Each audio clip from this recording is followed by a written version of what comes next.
Going live in 30 seconds.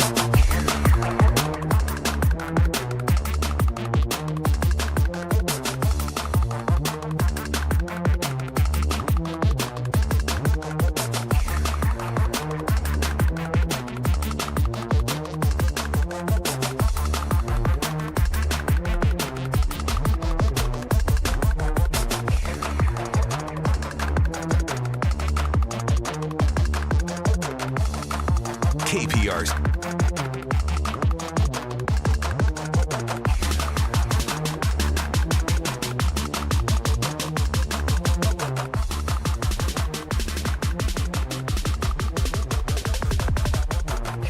Whoa.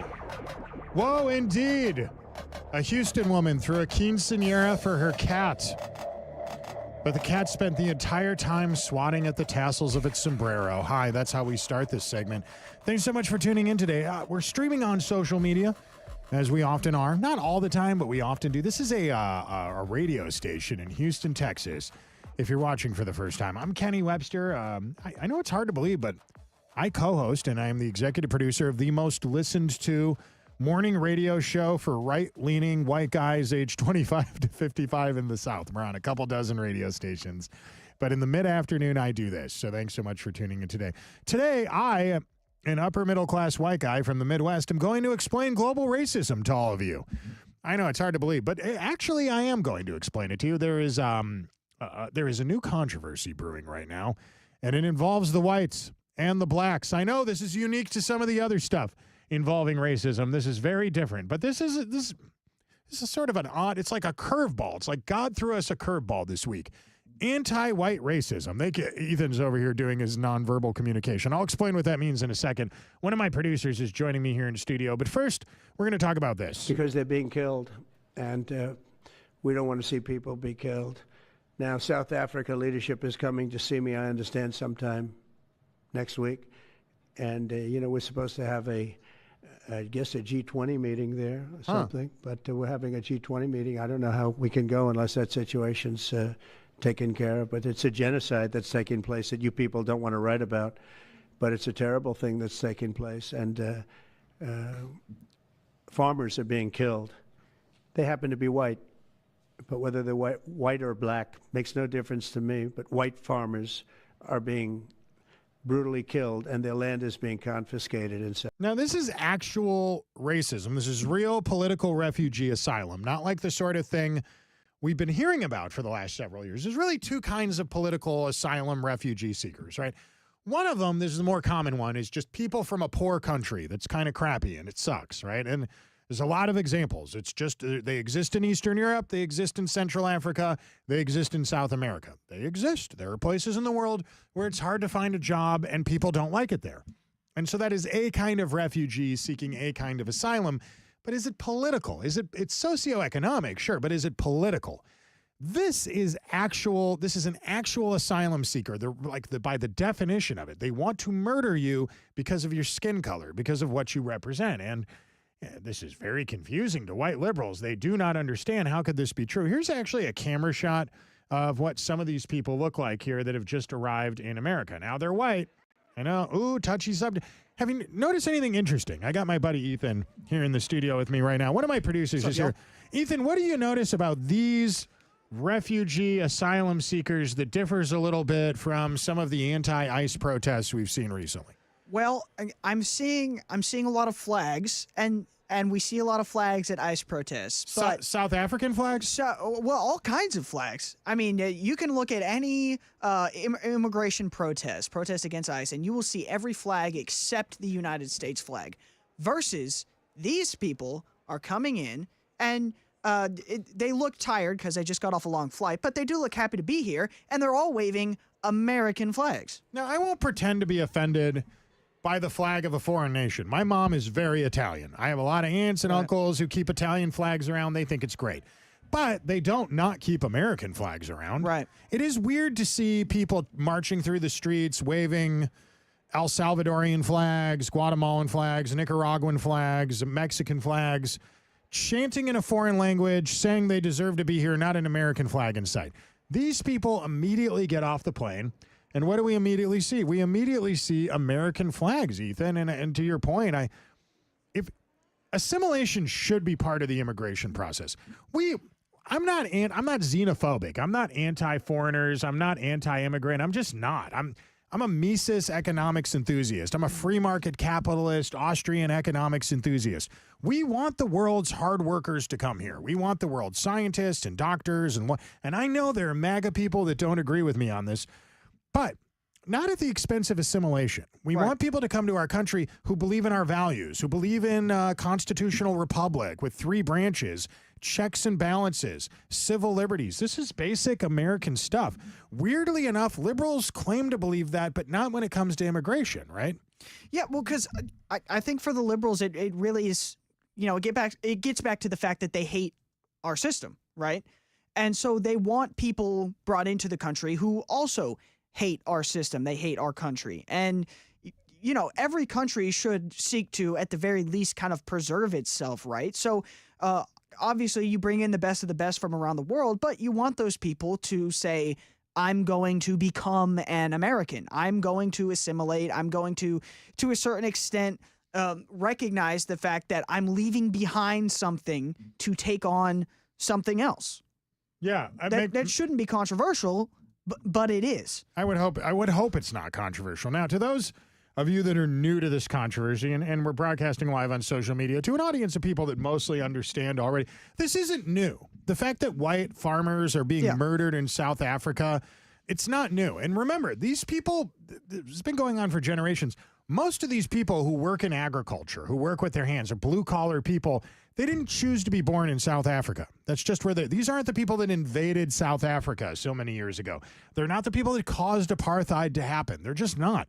Most of them were little children when that happened, or they weren't even born yet. But to those of you that are really not understanding what's happening in South Africa right now, here's a crowd of people chanting about killing white people.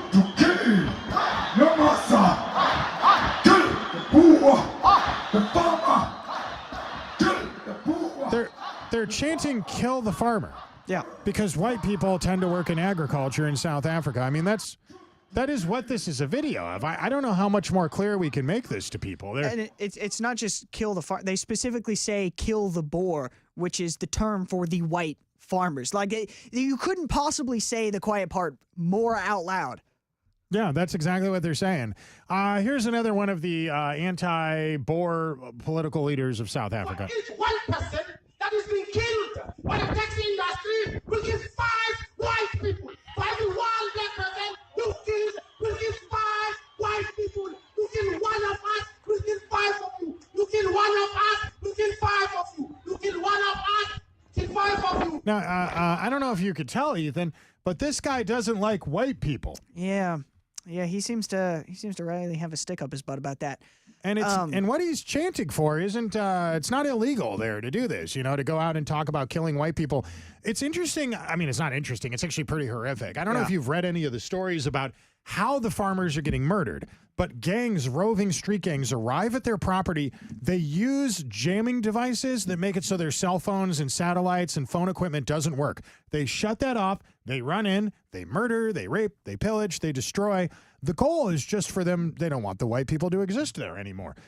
And it seems to be working, right? Because after all, now they're fleeing the country. And, why wouldn't you, right? I mean, if I was a white person living in South Africa looking at this, and that first video you played, that is a stadium of people. And this is like a common accepted kind of political spot on the spectrum to be.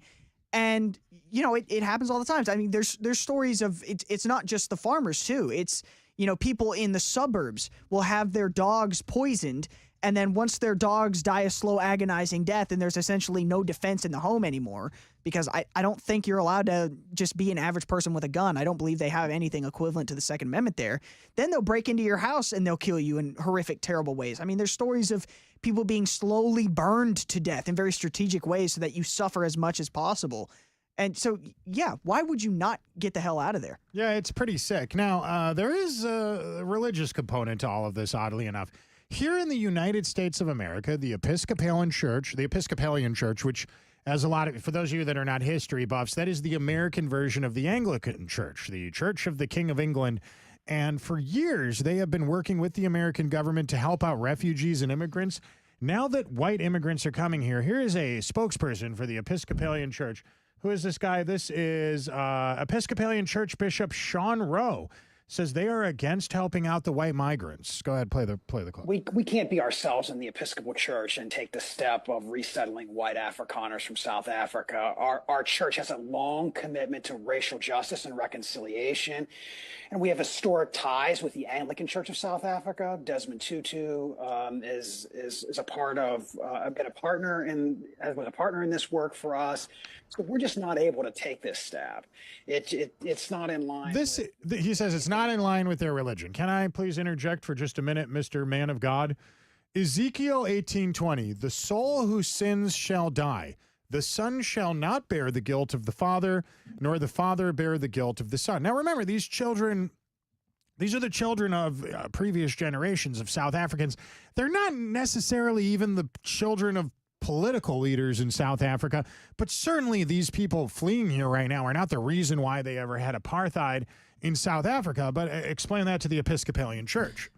It's, when you think about it, it's DEI at scale and unfiltered, right? Because the whole argument with DEI today is, historically, black people were kept out of certain colleges and businesses or what have you. And so now, today, we need to, keep white people or Asian people in the terms of colleges, because Asian people are oftentimes not let into colleges because there's so many of them. They're very smart people. There was a Supreme Court ruling on that, but that was a problem for many years. Yeah, you're right. Yeah. And so the whole logic is, okay, well, because this group was in the past oppressing this other group, now, this other group that was historically oppressed but is not being oppressed anymore is going to, in effect, to a certain extent, oppress the white people now that had nothing to do with the problem. If you take that same kind of ideology and follow it to scale, we had apartheid and bad things happened to black people in South Africa. So now that that's over and black people in South Africa are in power, we're just going to turn around and do the same thing to the white people. Yeah, it's the same principle. It perfectly explained. Weirdly enough, this kind of racism, and it's not reverse racism, it's just reverse racism would be not racism. Right. This is just racism. That's all it is. Oddly enough, it's well accepted on CNN. Is that the people who are native to that land deserve their rightful land back. That is not what the Afrikaners actually want to have happen, which are the white Africans, and so who are not originally from Africa, who colonized South Africa also. And so that is what they are saying is discrimination. Now, if the Constitution in South Africa is discriminatory, they have their checks and balances in that land, just like we do. And that is for them to, so if the Afrikaners don't actually like the land, they can leave that country. They are. They're leaving to come here. No. They can These refugees are coming here. They can actually leave and go to where their native land is, which is probably Germany. Are you against them coming here? Holland. Holland. Wow, how about that? This is just straight up racism. Now, again, I hate to be the guy to point out, legitimate objective facts here, but modern humans, Homo sapiens, all originated from Africa. 300,000 years ago. We base that on what? Scientific data, fossils that we have, genetic evidence. This idea, liberals will love to tell you that diversity is our strength, immigration is fantastic, right up until it applies to one group of people, Ethan. Yeah. And, to a certain extent, what the left oftentimes says about, immigration is our strength and whatnot, immigrants built this country, et cetera, they're not often wrong in just that, because, Irish immigrants who came to the United States in the mid 1800s obviously played a huge role in building America. They built the Transcontinental Railroad to a certain extent. They, fought in the Civil War, played a huge role in preserving the Union. So, yes, immigrants did, to a certain extent, play a big role in building the United States of America. Now, they say that and say, okay, so we just need to let everybody in. No, because we weren't letting everybody in. The immigrants that built America were people that were coming here, becoming Americans and contributing, not showing up and asking for handouts. Right, exactly. And I feel like something needs to be pointed out here. It's never as bad or as great as anyone tells you it is, especially in the media. And I know, as a member of the media here, Houston's oldest talk radio station, I'm probably guilty of this once in a while, but it's true. It's never as great or as awful as anybody tells you that it is. I'll give you an example. Here is one of many black Americans that's more than willing to allow the South African refugees to come here, welcomes them with open arms, proving that this isn't even really about race. It's about ideology. Why we black people are so mad about South Africans coming to America. They should be able to come here and do whatever they need and live the American dream. We thank the president for doing such, for bringing those South Africans over here. I don't understand why we hate the white skin color so much. Listen, now that I got you guys' attention, we here at the Extra Boys have a summer camp that we're doing. Okay, hang on a second. He's promoting a summer camp. He got you, Kenny. Well, good for him. Hey, I like that. He's promoting a summer camp. Oh, man. I'm in favor of that. I think it's very cool.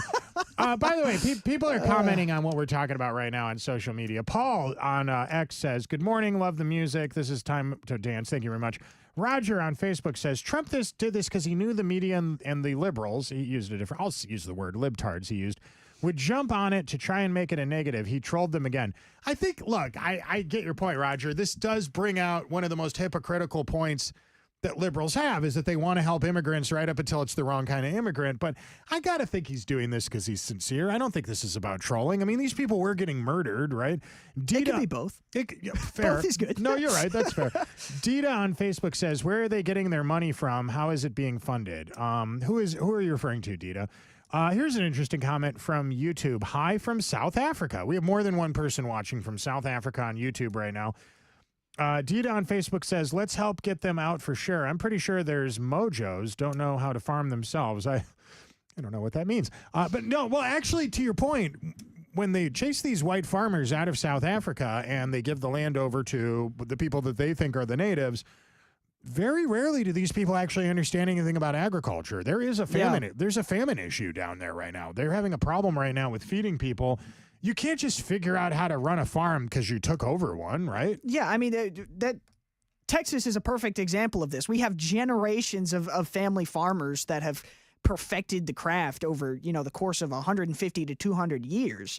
You can't just immediately turn that over to somebody who has never done that before and say, "Here's my farm with all my cattle and plants. Go for it." Yeah. That's a recipe for disaster every time. Yeah, no kidding. More comments from people on YouTube watching from South Africa right now. 10 of 44 says, "Firearms are highly regulated and prohibitively expensive here for the most part." Love 101 says, "Hi from South Africa." That woman is telling lies. I think she's referring to the woman on CNN from a moment ago. She didn't realize she isn't in her native land. Annoyingly Fly on YouTube says, "Aid attacked me for my car, broke my ribs and nose, stole everything. I was there to fetch medical supplies for my husband that had to mend and died." Wow, that's terrible. I'm so sorry that happened to you. SV Endless says, "Should ask her when she is going back to Africa because her ancestors came to the U.S. in 1916. Recorded time, but no, we have more respect." I mean, it's a valid point. Look, are black or white people native to the United States? No, people have been migrating around the world for as long as we have recorded history. I don't understand this idea that someone's not welcome somewhere because of their skin color. That's never been our stance here in the United States, at least not in this century or the last. But apparently liberals suddenly don't feel that way. What do you define a native as? Because, I mean, it used to be, if you were born in some place, you were a native to that place. But now the term has evolved to, like, you have to have been here for X amount of time. Nobody can define for you this many generations makes you a native, right? Like, even the Native Americans, quote unquote, well, they migrated from Asia in through Alaska and then down into, the United States and what is now South America. So are they native or are they immigrants too. How many generations? Where's the line that you say, okay, now this person is a native? Yeah, I mean, it's an interesting question. Hey, tell you what, if you're watching us streaming live on social media, this conversation will continue seconds from now. If you're listening to us on the radio, fear not. We'll be right back after we tell you about some of these fantastic local businesses. Love America. Fear the government. Listen live. Listen now to Pursuit of Happiness Radio with Ken Webster Jr., producer Kenny. Hey, Nice. we are right now recording, for those of you watching us streaming on social media, we're recording segments for our afternoon show today with my buddy Ethan Buchanan. Ethan, you have a podcast when you're not, and you have a weekend radio show. Would you tell us a little about that? Yeah, so the Next-Gen Report, you can get it wherever you get your podcasts. We talk about everything, culture, politics, news, everything going on. It's my perspective, so it's a younger perspective. It's more of a religious perspective. It's a conservative perspective. But yeah, you can listen to it if you're in the Houston area, AM 950 KPRC, Sundays at 7. Or if you're anywhere in the world, I believe we've got some South Africans listening right now if they're still here. Hi, y'all. You can listen on the free iHeartRadio app from anywhere. Just open up the iHeartRadio app, search AM 950 KPRC. It'll pop right up Sundays at 7. And, of course, the podcast is there as well, so you can stay up to date at any time during the week. I love that. Ethan's one of my producers. He's also one of the reporters from down the hall, so I'm a big fan of Ethan. And I'm a middle-aged millennial. Isn't that weird? So I'm trying to promote the next generation of these kids. Stand by. We're going to keep going right now. Let me get some music. If you're wondering what this music is, it's my music. It's royalty-free. I make electronic music in my studio at home, so I can't get sued when I'm doing these live streams. That's not the only reason why, but anyway, hang on.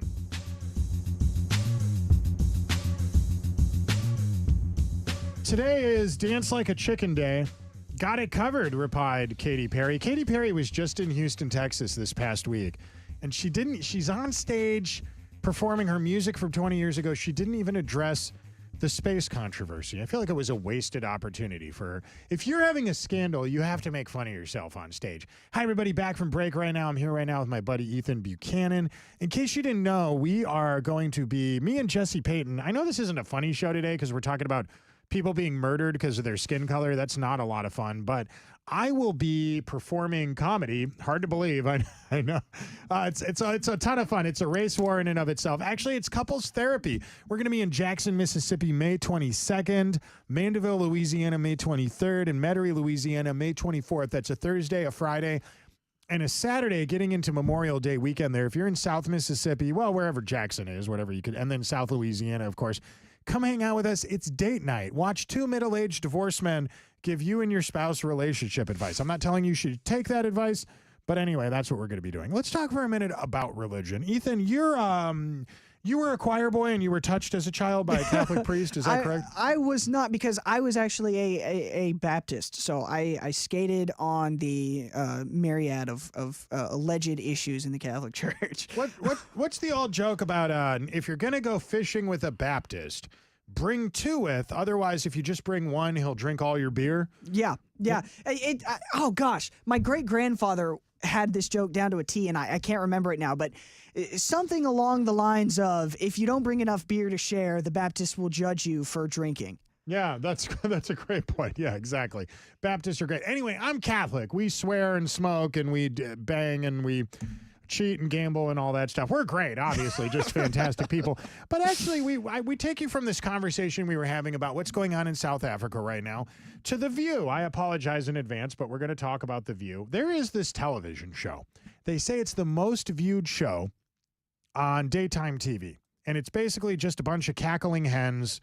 It's a bunch of women, very affluent, liberal women, telling you how they're all victims. That's most of what the show is. Now, as a lot of you know, Pope Leo the 14th, he's our new pope. He's from Chicago. He's mostly Italian, I think. He's got some Haitian Creole lineage. And when the ladies of The View figured this out, they were so excited. Last week, they were roasting this guy, telling you he was a racist. They hated him. They did not like this guy. Now we have news. It has been brought to their attention. A genealogist figured out the Chicago-based pope actually has a little bit of black in him. Go ahead and roll the tape for us. There's one other thing that's also very interesting to me, because President Trump, as you remember, called Haiti a certain type of country. As it turns out, our new American Pope has Haitian and Black roots. So we actually have a Black Pope.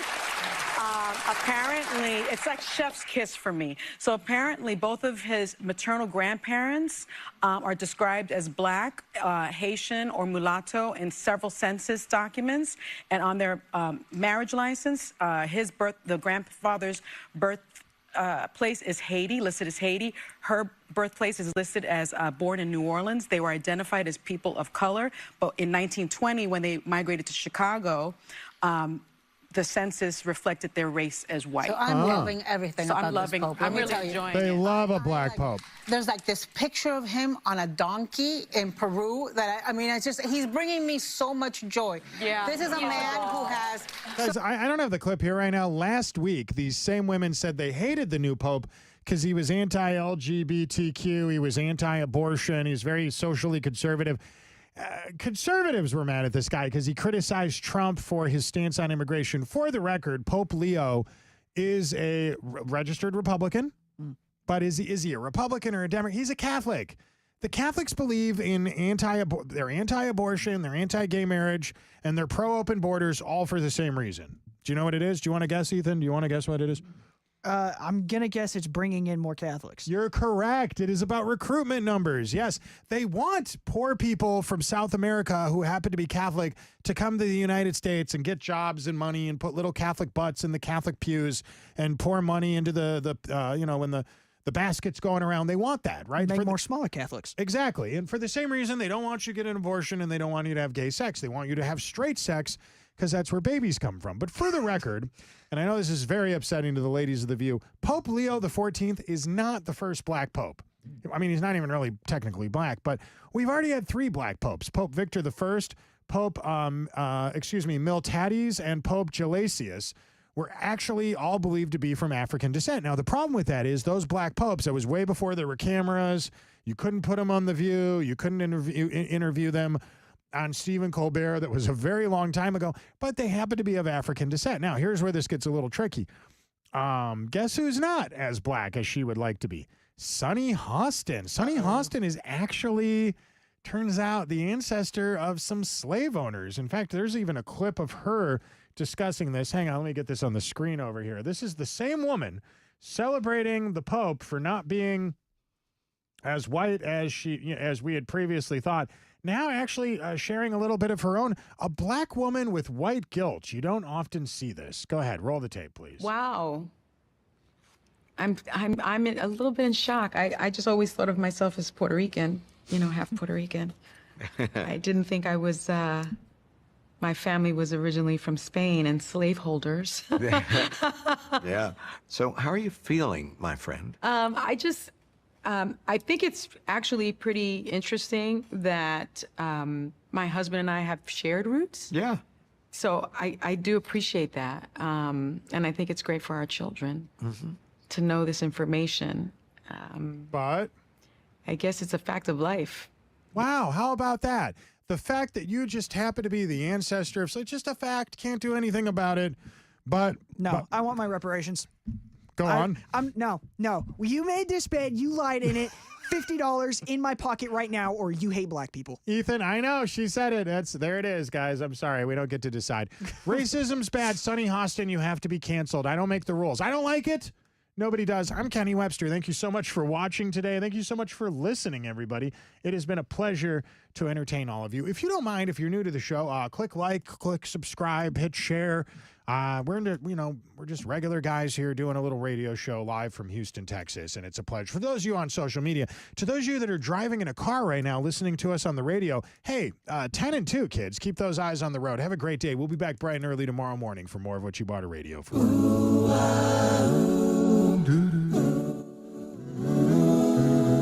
You are listening to the Pursuit of Happiness Radio. Tell the government to kiss your